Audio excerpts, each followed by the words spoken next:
Hey, aujourd'hui, on va connaître les années noires de l'autisme, les mères réfrigérateurs. Bonjour, ici c'est Kobe Dovu, un éducateur spécialisé qui travaille dans une école pour les enfants atteints de l'autisme. Si vous voulez connaître l'autisme et savoir comment mieux les accompagner, suivez-moi dans ma chaîne. Bruno Bettelheim est un psychologue et un psychanalyste d'origine autrichienne, juif. Il est arrêté par les nazis et interné dans les camps. Après sa libération, il émigre aux États-Unis. Il devient directeur d'un établissement accueillant des enfants présentant d'importantes difficultés psychologiques à Chicago. Grâce à son charisme, à ses livres et à ses nombreuses conférences, il devient rapidement l'un des psychologues les plus influents des années 1950 et 1960. Bettelheim s'intéresse aux travaux de Léo Kanner et remarque que Kanner avait décrit plusieurs parents comme n'étant très intellectuels, réservés, peu démonstratifs. En 1943, Léo Kanner décrit des parents rarement chaleureux. Il parle de personnes cultivées, portées vers l'abstraction et sans véritable intérêt les personnes.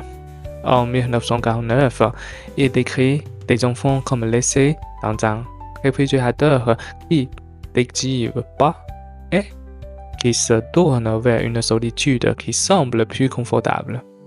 Mais Kanner n'avait jamais affirmé que ses parents provoquaient l'autisme. Bettelheim propose une hypothèse. Selon lui, le bébé naîtrait normalement, mais face à une mère froide, distante, peu affectueuse, l'enfant finirait par se retirer du monde. L'autisme serait donc, selon lui, une réaction de défense psychologique. Il compare même certains enfants autistes aux prisonniers qu'il avait observés dans les camps de concentration. Selon lui, comme ces prisonniers, les enfants se replient sur eux-mêmes pour survivre psychologiquement. Plusieurs raisons l'expliquent. D'abord, personne ne connaissait encore les causes biologiques de l'autisme. Ensuite, la psychanalyste dominait largement la psychiatrie de l'époque. À cette période, on expliquait de nombreux troubles psychiques par les relations entre les parents et leurs enfants. Enfin, Bettelheim était un excellent communicateur. Ses livres étaient faciles à lire et à comprendre. Ses conférences impressionnaient le public. Les médias relayaient largement ses idées, peu de chercheurs osaient le contredire. Et les parents étaient considérés comme responsables. Alors, il fallait éloigner les enfants de leur famille. De nombreux établissements spécialisés se développaient et appliquent les idées de Bettelheim. L'objectif officiel était de proposer un environnement thérapeutique plus favorable que la maison familiale. Les parents sont parfois exclus des soins. On leur conseille de limiter les visites. On pense que leur présence aggrave l'état de leur enfant. Dans certains cas, des enfants vivent plusieurs années loin de leurs parents. Certaines mères racontent qu'on leur disait « Votre présence empêche votre enfant de guérir ».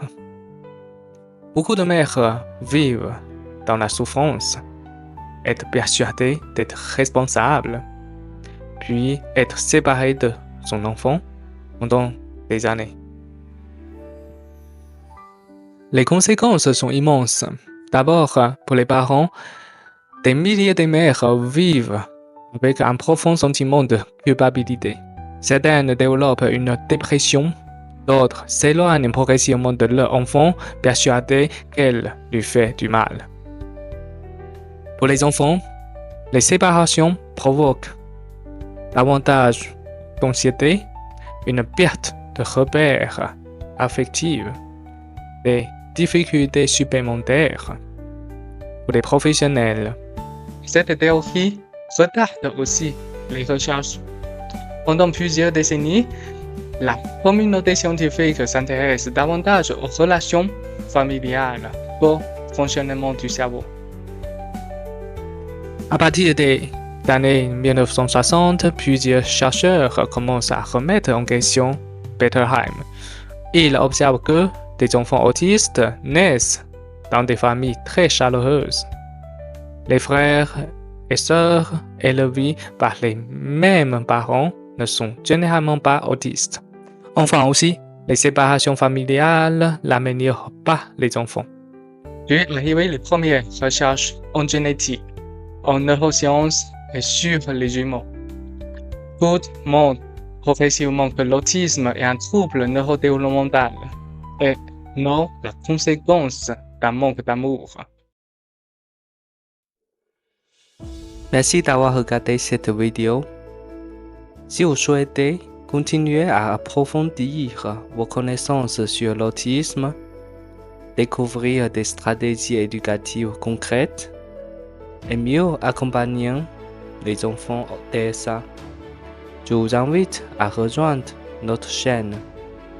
N'oubliez pas de aimer cette vidéo, partager vos réflexions dans les commentaires et vous abonner à la chaîne. À très bientôt pour une nouvelle vidéo.